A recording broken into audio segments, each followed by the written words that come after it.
자, 어제 오늘 흘러나오는 언론에서 여권발 정직 3개월설에 대한 이야기를 지금 하고 있습니다. 서른 의원을 비롯한 여권에서 정직 3개월 정도가 나오지 않겠냐라고 무게를 싣는 발언들이 나오고 있는데, 그러한 정치권의 분위기와 그 다음에 법조계 변호사들은 대체로 검찰총장을 해임한다는 게 굉장히 이례적이고 부담스러워하는 그런 눈치들이 많아서 법조계에 있는 분들은 대부분 정직 3개월 정도 생각하고 있습니다. 이게 좀 다수 의견인 것 같아요. 그러다 보니까 이러한 기류를 반영해서 정무직으로 지금 임명된 이용구 법무부 차관은 정직을 의견을 내놓지 않겠냐, 이런 전망이 우세하다라는 거고요. 제가 보기에도 이럴 가능성이 있어 보여요. 정한준 교수님이나 안진 교수님은 뭐 워낙 그 검찰 개혁 강력하게 추진해 오신 어떤 학자이시기 때문에 뭐 정무적 고려를 할 필요가 없죠. 이분은 국민들 여론이 어떻고 뭐 정치적 부담이 어떻고 이런 걸 따질 필요가 없는 분들이니까 이분들은 좀 해임 의견을 내놓을 수도 있지 않을까 생각이 들어요. 그래서 결국은 지금 기울어진 운동장으로서 여론의 지형상 좀 불리하다 보니까 이런 현실적인 타협안이 나오게 되는데, 자, 문제는 이겁니다. 검사 징계법상 이 징계 수위를 결정하는 방법이 18조 징계 의결. 아까 어떤 댓글에서 어떤 분이 이거 18조 징계 의결을 막 물어보던데, 이겁니다. 18조 징계 의결 조항에 따르면 징계 대상자인 윤석열 총장에게 불리한 의견부터 차례로 유리한 의견을 더해서 과반이 되는 때의 유리한 의견이 징계 수위를 결정된다. 자, 이게 되게 어렵게 되어 있는데 쉽게 설명하자면 이겁니다. 대는 소를 포함한다, 이렇게 생각하시면 돼요. 그래서 자, 예를 들면은 해임 3명 다 해임 의견이다. 그러면 당연히 과반수를 넘었으니까 해임 결정이 되는 거죠. 그런데 만약에 2명이 해임 의견이고 1명은 면직 의견이다. 그랬을 때는 이 해임 의견은 과반수를 얻지 못했기 때문에 이거는 채택이 안 되는 거고요. 다만 이 해임 의견을 내신 분들은 대는 소를 포함한다. 해임이라는 그 의견에는 그보다 작은 징계 수위인 면직, 정직을 포함하는 거니까 이분들 의견을 면직으로 해석해서 면직이 3명이 되는 거니까 과반수를 얻어서 면직 결정이 되는 거고, 해임 의견이 1명인 경우에도 당연히 과반수가 안 됐으니까 해임 의견은 채택 못하지만 이분의 의견을 면직 의견과 동일하게 봐서 면직 3명이 되는 거니까, 결과적으로 면직이 3명이 되는 거니까 면직 결정. 자, 그 다음에 해임이 2명인데 1명이 정직 의견을 내버린다. 아까 말한 그런 거죠. 이용구 법무부 차관이 정직 의견을 내버릴 경우에, 이럴 때는 해임 의견은 과반수를 넘지 못해서 채택 안 되고 이분들 의견이 정직으로 사실상 해석될 수 있기 때문에 정직 3명이 돼서 정직 결정이 된다 이거죠. 해임 1명, 면직 1명, 정직 1명의 경우에도 마찬가지. 이거는 채택 안 됐고, 과반수 안 돼서 채택 안 됐고, 이것을 이쪽으로 넘기면 면직이 2명이 되는데 면직도 역시 과반수가 안 되니까 채택 안 되고, 그 2명의 의견을 다시 또 정직으로 포함시키면 정직이 3명 되니까 결론은 정직, 이렇게 된다는 거죠. 자, 그래서 이렇게 검사 징계법상 뭐 1명이 결정하는 게 아니라 4명의 징계위원이 합의를 해서 최종 의견은 내지만, 합의가 안 될 경우는 이렇게 각자의 의견에 대해서 대는 소를 포함한다는 원칙에 따라서 징계 대상자에게 가장 유리한 그런 결정이 나오는 거고, 그래서 이 가능성이 높다는 거죠. 해임 2명, 정직 1명 이렇게 됐을 때 최종적인 결론은 정직이 되버릴 가능성이 많다죠. 해임이 과반수를 넘지 못하니까. 자, 그래서 이런 상황이 되다 보니까 정한중 위원장이 조금 한 발 물러섰어요. 윤측에도 증인신문 기회를 부여하겠다. 상황에 따라 속행도 하겠다. 뭐 이런 식으로 이야기를 했어요. 이게 이제 연합뉴스와 통화해서, 그러니까 결국은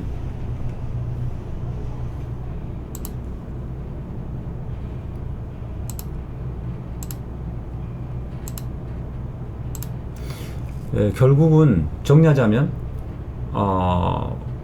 우리가 볼 때는 이 징계 사유가 뭐 엄청나게 많고 또 증거도 충분하기 때문에 당연히 해임 의견이 나와야 될 것 같은데, 지금 여론상 지형이 불리하다 보니까, 여론의 지형이 불리하고 대통령 지지율이 또 떨어지고 막 이러다 보니까 부담스러워하는 사람들이 민주당에 많이 생기기 시작하고, 그런 분들의 의견을 반영해서 서른 의원이 이제 현실적으로 정직되지 않겠냐 뭐 이런 이야기를 해버리고, 그러니까 이제 또 그 징계위원 4명 중에 뭐 최소한 1명, 2명 정도, 해임이 되려면 3명 있어야 되는데 해임 의견을 낼 수 있는 사람이 3명을 확보하지 못하는 상황이 될 수도 있어서, 그러다 보니까 이제 정한중 위원장도 부담이 되다 보니까 일요일 날 인터뷰를 할 때만 해도 분명히 윤석열 측의 증인신문 안 봐주겠다, 그 다음에 15일 날 끝내겠다 이렇게 했는데,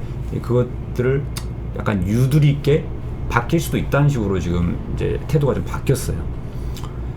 그래서 저도 이 언론 보도를 보고서 좀 걱정이 되고, 저러면 안 되는데, 약해지면 안 되는데, 약해지면 안 되는데, 약해지면 안 돼. 이렇게 해서 여러분들도 같은 지금 마음일 것 같아가지고 제가 오늘 방송에서 이런 주제를 다뤄보려고 합니다.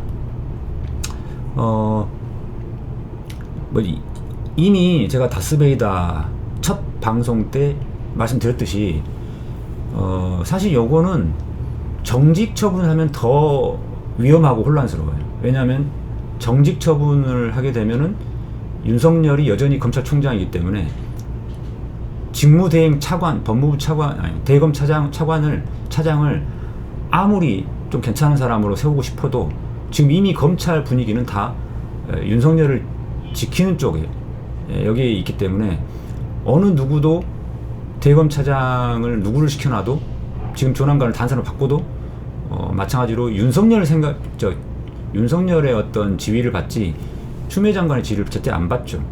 수렴청정의 상황이 되는 거예요. 수렴청정.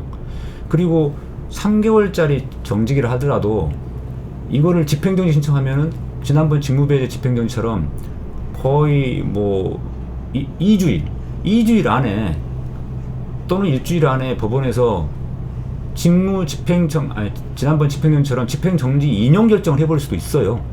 정직 3개월을 하더라도. 그렇기 때문에 뭐 그거야 논리는 얼마든지 세울 수 있죠.